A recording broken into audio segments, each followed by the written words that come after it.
എല്ലാവരും കണ്ടു കാണുമെന്ന് ഞാൻ വിചാരിക്കുന്നു. ആ പെൺകുട്ടി എത്ര ധൈര്യത്തോടു കൂടിയാണ് ഈശോയെ എന്ന് പറഞ്ഞത്. 85,000 പേര് നിറഞ്ഞ ആ സ്റ്റേഡിയത്തിന്റെ നടുക്ക് കോടിക്കണക്കിന് ആൾക്കാർ അത് കണ്ടു. അത് ഈ ദൃശ്യമാധ്യമങ്ങളിലൂടെ കണ്ടു.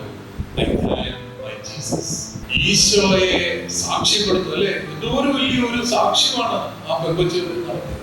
ആരാണ് ഞാൻ, ആരാണെന്നാണ് നിങ്ങൾ പറയുന്നത്? അവളൊന്നും പറയും, കർത്താവാണ് എന്റെ എല്ലാം.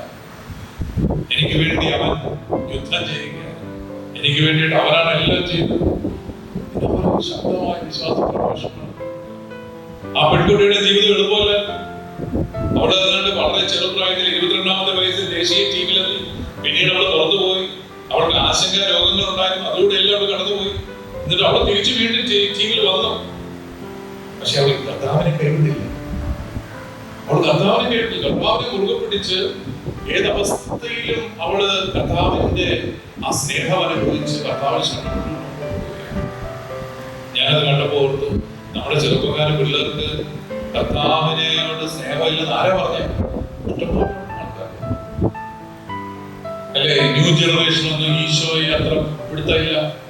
ചുമ്മാ നാമകോചനം കണ്ടില്ലേ? അവളൊന്നും അത്ര ന്യൂ ജനറേഷൻ